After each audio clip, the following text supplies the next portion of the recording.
Simon Gadd doing my first podcast for the Tears to Glory webpage. I'm with Maurice Harvey-Hall today. Maurice is a mental health nurse who works in the dual diagnosis field. So thanks a lot for coming along today, Maurice. Thanks for having me, Simon. Pleasure. So we'll feel our way through this, our first podcast ever. So I guess today I was hoping to ask a few questions mostly involved with mental health and drug and alcohol, but probably touching on some mindfulness, which I know is a big part of what you do. Sure. So I'll start by asking you what kicked off your interest in the mental health field. Obviously started out as a nurse and then went on to do a master's in mental health, and particularly what drove you to drug and alcohol. Okay, what drove me to drug and alcohol? Right. Cool. Pun intended. So pretty much I went into nursing at an older age. I went to uni about 30. It's about 3 years for the nursing degree, and when I finished my nursing degree I went straight into mental health as my graduate year because that's what I was interested in. And as you mentioned before about mindfulness, I'd taken a great interest in Eastern philosophy and Eastern ways of thought.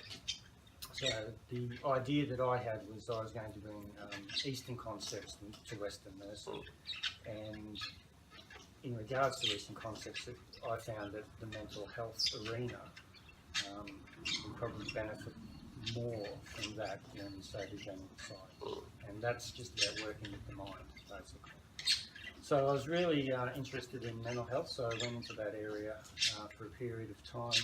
And what I noticed whilst I was in that field was that a lot of people who were presenting with mental health disorders or situational crisis, suicidal ideation, even exacerbations of their mental health, there's a lot of drugs and alcohol that were involved with it.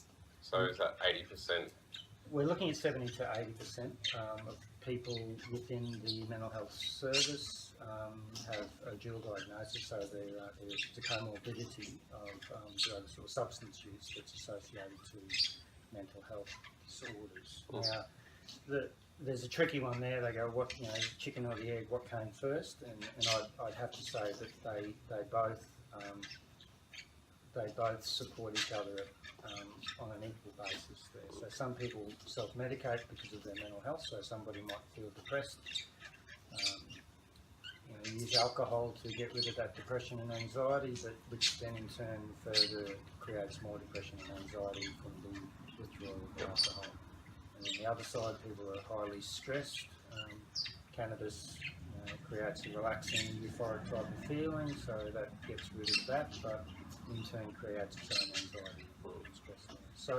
So those things started to intrigue me. So I worked in the mental health area for a period of time, and then I had an opportunity to work in the ATODS area for a period of time as well, and then moved into a dual diagnosis role.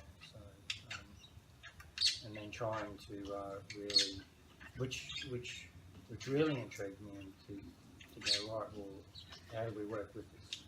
Where do we start? So I guess that's sort of how I got into it.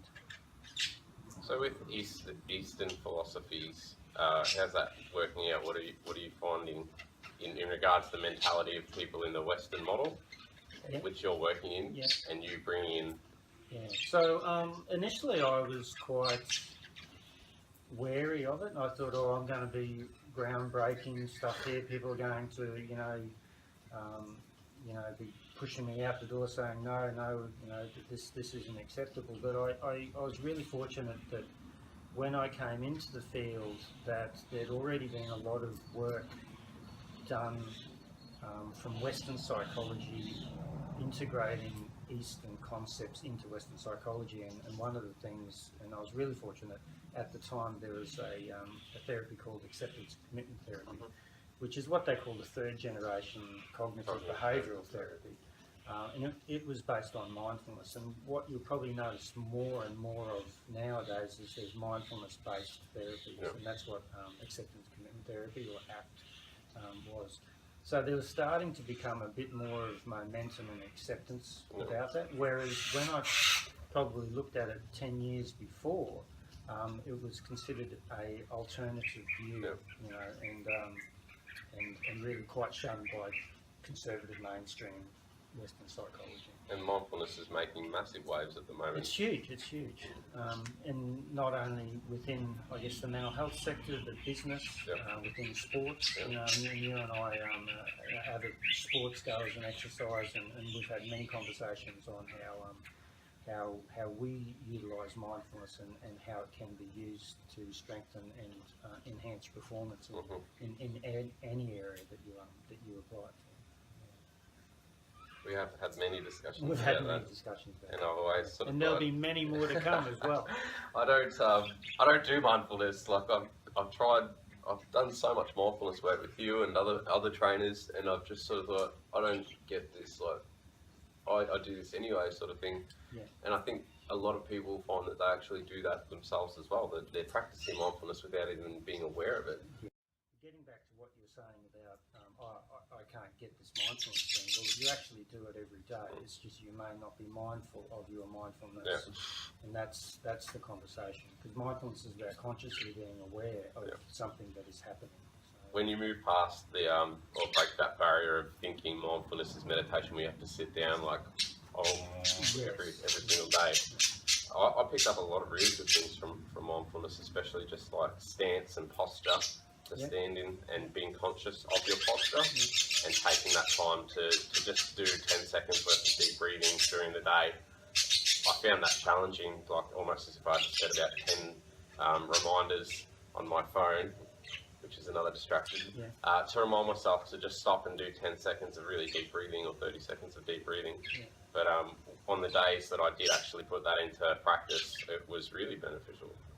But it's just not something that I continued with. So one of the strategies is that in the morning when you wake up, you actually set your intent for the day. Yeah. And that intent might be, I'm going to be more mindful of what's happening today.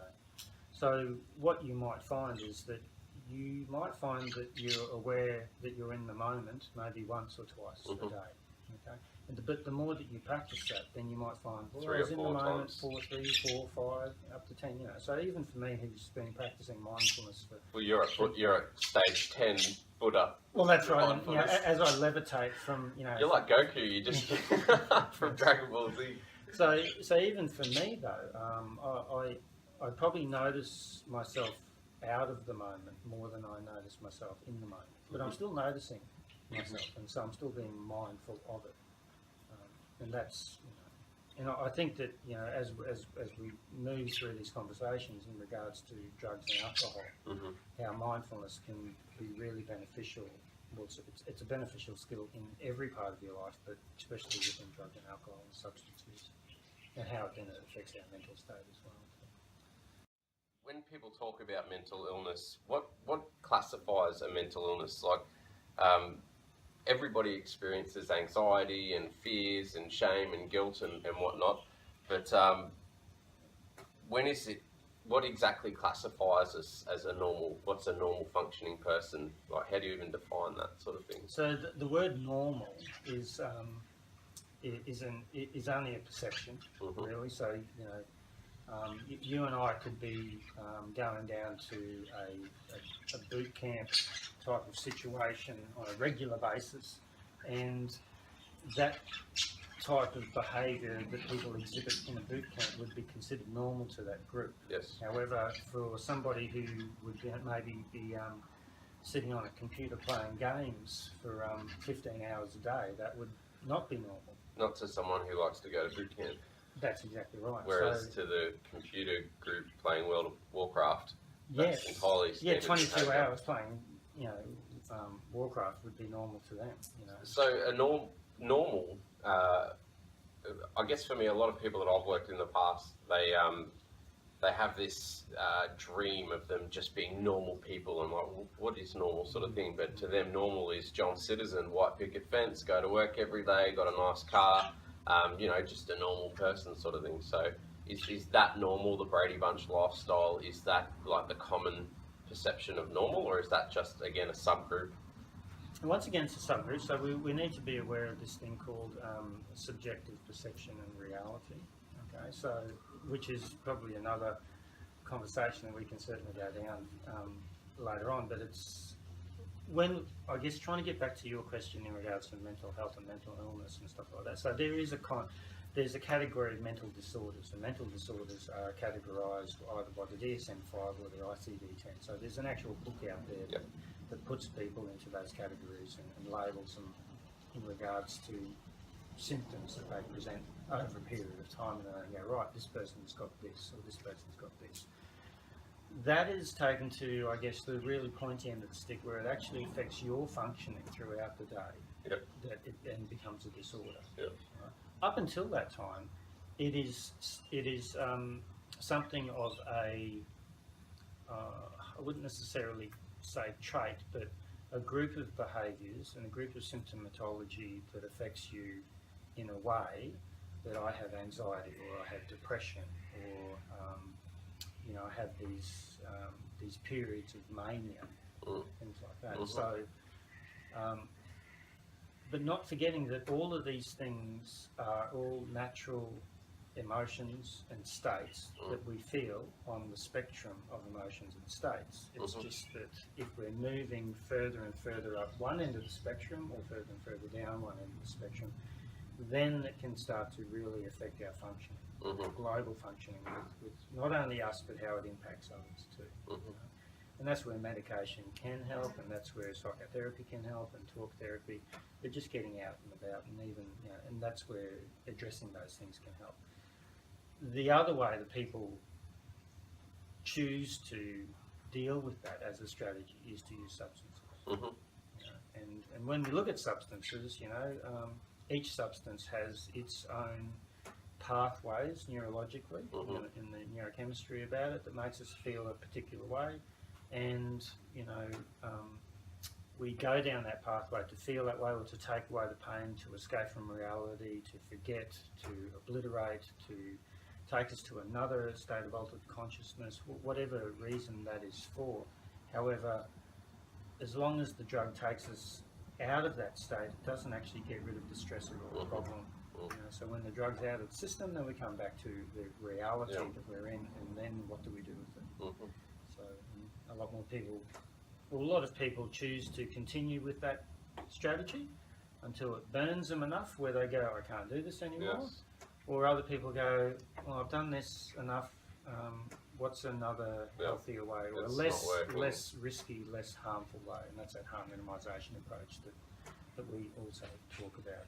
If there's any sort of studies that you're aware of, or anything that reflects dopamine levels that are induced by feelings of social acceptance or social inclusion, or feeling like you're being valued in a group situation, or just in your home, or out and about in the community sort of thing. So if you're someone who feels somewhat a misfit, or you're isolated, or you choose to isolate yourself because you don't fit in, is there any way of pinpointing whether or not being included in a social situation or a community increases dopamine?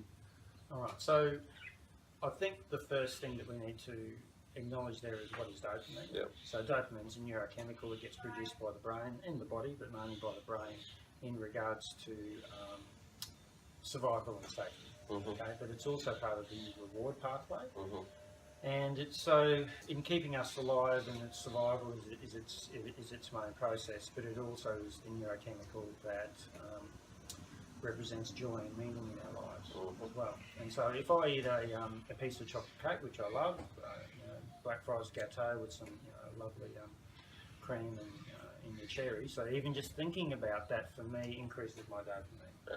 Okay, so whatever favourite food that you have, whenever you think about that, and think about the last time you had it and how it tasted and how beautiful it was, and looking forward to the anticipation of it next time, it increases your dopamine. So you've got this process by which it's helping you to survive. So you've remembered that food tastes good, and food is good because it keeps us alive. So you've got a survival mechanism there, but you've also got that lovely, pleasurable taste that goes along with it, and also the pleasurable experience that comes to it. So dopamine, I guess, in a sense, is that safety, survival, happiness, joy, and meaning. So when we look at the question that you're asking there, does it increase if by social inclusion, by acceptance, by validation, by it's increased if exercise can increase dopamine and you have good feelings as a result of that, or achieving something, like even in a feeling of achievement, succeeding. You submitted an assignment. The last assignment you submitted was a fail, and then you get a high distinction sort of thing. What do you think that? Or by walking up Castle Hill and only getting to a point, and then the next time you get further, so increasing. So I think the key word there is achievement and challenge. Yeah. So when we look at exercise, so exercise itself doesn't necessarily increase dopamine. It's more of an endorphin release. Yep. Okay. However, endorphins make us feel good, which is related to the feelings of it, and our reward pathway will make us remember that. Yep. So the endorphins are connected to the dopamine. But in saying that too, so if I go for a 5 kilometre run and I do it in an acceptable time, the next time that I go, I do it in a better time, or I feel better or stronger when I'm doing it, because I've achieved a challenge that was greater than it was before. That's when I'll have an increase of dopamine. And that's that reward pathway again. And what does that mean to you? So we've also got to look at every action that we do, whether it be exercise or achievement-based or challenge-based, what values is that linked to you as a person? Because if we're moving towards our values, each time that we have an achievement that is based upon those values, that's when we'll get dopamine releases that make us want to continue that, because they give us a sense of meaning. And that's where dopamine has what they call salience and meaning, and purpose. So all of these things are really interconnected there too, and then we can have a further discussion with particular drugs releasing certain amounts of dopamine. So did you want to? If you want. Yeah. Okay. So go anywhere. So a simple way of looking at it is that we can the highest amount of dopamine that we can experience as individuals is through food and through sex. Okay. So if we look at a graph and we look at, say, units of dopamine, so you're looking at about 100 units of dopamine through your favourite food. By having sex, it's about 150. Right? So those two things are safety and survival, aren't they? That's what they're based upon. So you've got 100 for food, 150 for sex. Now, if you look at cigarettes, nicotine actually produces about 225 units. So it's double the amount of food. However, it only lasts in the system as long as that nicotine sits in the system for 15, 20 minutes. 15, 20 minutes, and that's why we have cravings that we want to go out and have another cigarette. Yeah. So you've got those, so 225 for nicotine. So when we're looking at the drug world there, the next one there is about is your cannabis. So cannabis is about 350 units, so that's that euphoric state. And if we're looking at the reward pathway and remembering how great it makes us feel, that's why people keep on going back. So there's that psychological addictive nature, or the cravings that's associated to it, because it's associated to the dopamine.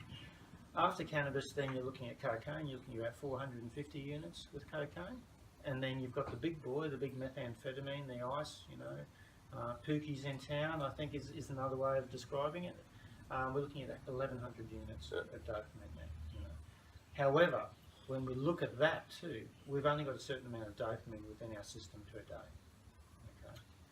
So once we've used it all up, then we're going to feel like shit, we're going to feel pretty depressed, we're going to feel sad, our mental filter on the whole world is going to be skewed, and it's going to take us a while to get that back.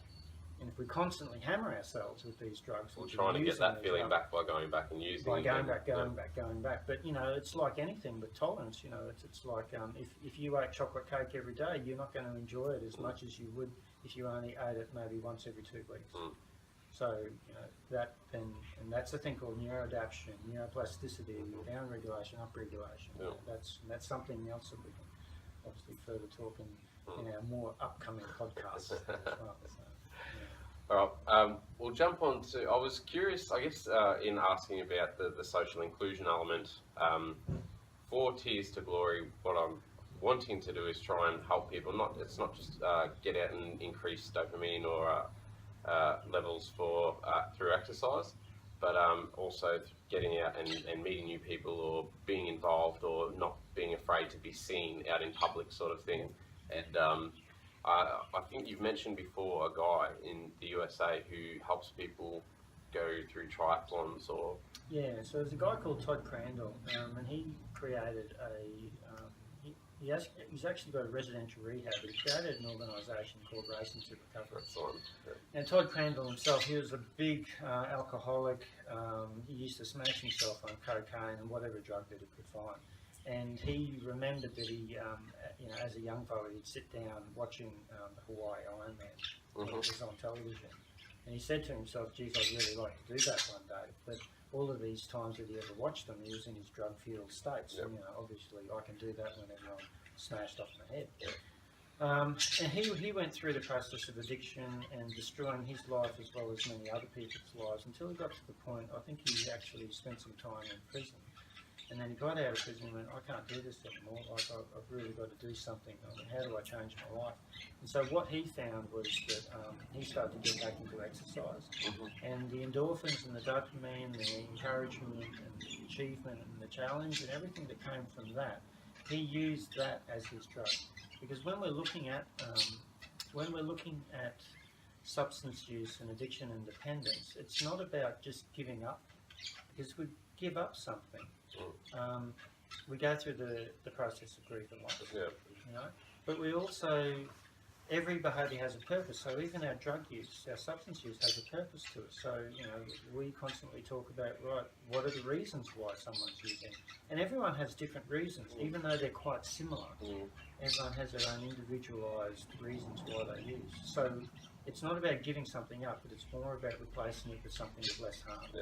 And what he did was replace it with exercise. And what he found with the exercise was that it gave him all this neurochemical feeling, self-esteem, but it also connected him to others of a similar nature. And he thought, there's something in this. So he created his own rehab. He has a residential rehab. If you want to check him out on the internet, it's racingtorecovery.com. Lovely guys on Facebook as well. He's putting heaps of stuff up there too. And now he actually sponsors a 5K, 10K and a half marathon run. He still does Ironman himself.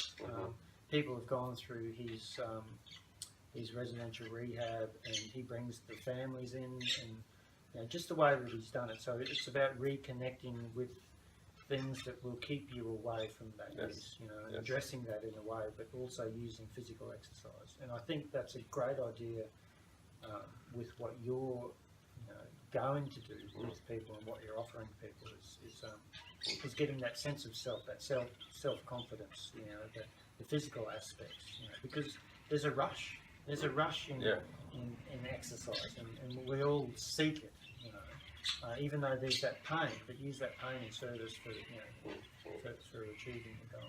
But even non-competitive people who are just like, oh, I'll just go to the gym sort of thing and do a little bit, even at the end of a session, I've found most people will walk away with a really good feeling about it, even just for the simple fact that they actually got in the car, which can often be the hardest part of doing some exercise, but got in the car, gone to the gym, they've done a light session, but it's still better than nothing. And they've been around other people, they've had a chat with someone while they're on the treadmill sort of thing, and then they walk out, they get in their car and it's like, oh, I feel really good now sort of thing. And I guess, do you think it's hard, or I don't really want to say this generation, like I'm 60 or anything like that. I mean, I know for me that I went through a period when I was a teenager and there was just no way I would be interested in going and slapping asses on the footy team and stuff like that. In fact, I've steered very far away from all of that. So how can we try and get a message through to some younger kids, and maybe is this generation a little bit harder to do that with, or because I know you've taken some of your people that you've worked with and run the duathlon. Yeah. So we'll try to. So there has been some studies in regards to endorphins. Yes. Okay. And what they found is that when you exercise with others, you double or triple the amount of endorphins released. Okay. Than if you just exercise by yourself. Yeah. So that concept there is that you're sharing that experience with others and that point of connectivity, and also a point of relativity in regards to it too. So you'll find that you'll push yourself harder if you're training with somebody else. Whether that's a point of accountability or if you're just mirroring off each other too. And that's another thing called mirror neurons too, which is something that we can talk about later too. In regards to, I guess, this generation, or not that I'm an old fart either, but back in my day. Yeah, back in my day. Look, once again, it's just trying to create some connection with somebody, with something that they're willing to do. Yep. The boot camps these days are a good way that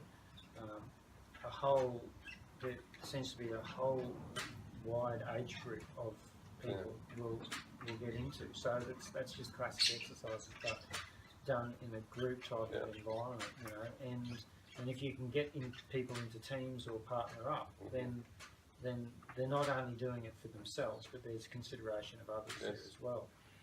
And sometimes a lot of our and responsibility, not letting the other people on the team down. Right, yeah, so you've got that concept as well too.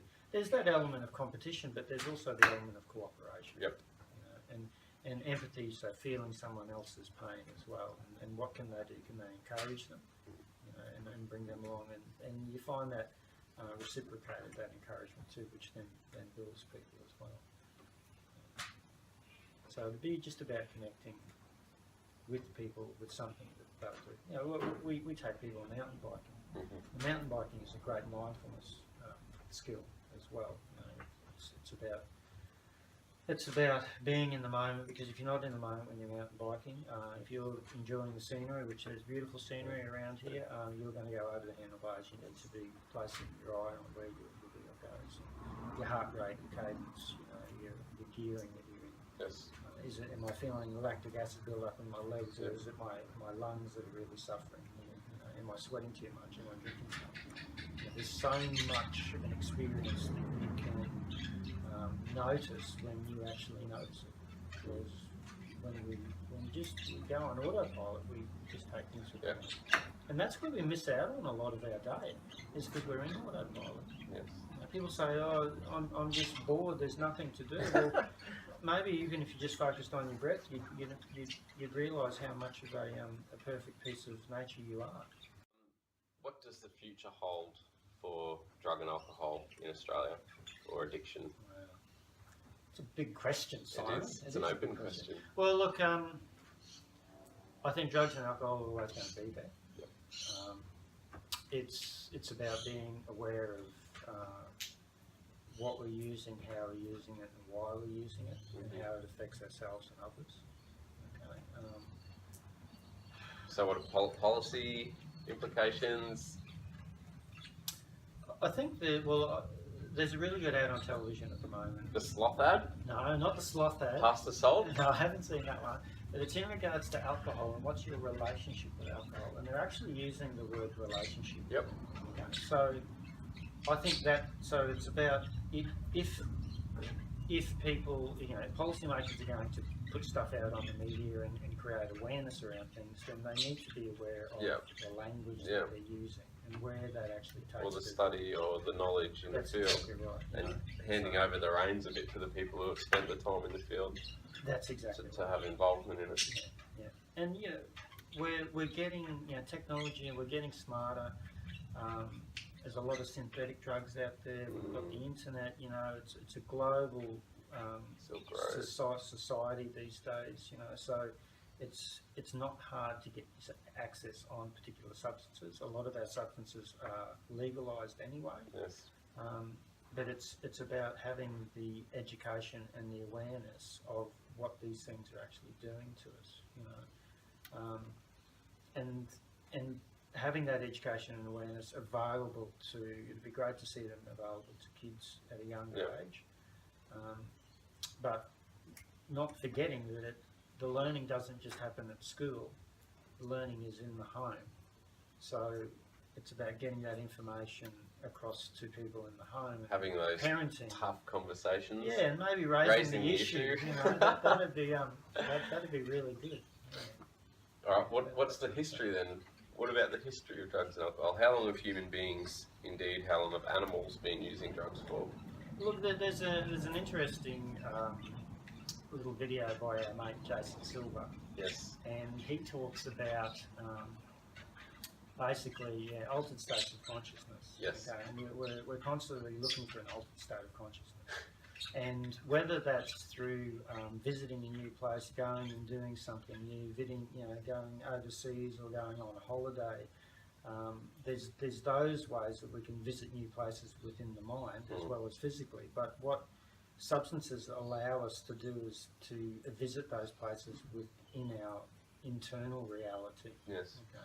And because they're so readily available now, it's a changing world. Whereas before, substances or mind-altering substances or altered states of consciousness were being accessed for particular rituals and for particular reasons, and they'd be done at particular times. So there was some sacredness around that, whereas we've lost the sacredness of the substances that we use. So there's nothing wrong with substances. It's how we use them that creates the harms, not only for us, but for family, friends, community, society, and how that develops. So I don't know by having that conversation if that's going to change anything. However, in having this conversation and the people that will have access to this, it might change something within them to then go, right, how do I use this drug? Why do I use a drug? And bring back the sacredness to not only the substance that you use, but the life that you live. Because our life is sacred. So let's place some attention on that. Wise words to end on, I think. All right. Thank you very much, Simon. Mr. Maurice, Harvey-Hall. Really enjoyed that. Me too. Yeah. Cool. Simon Gadd signing out. Tears to Glory podcast. Thanks for watching.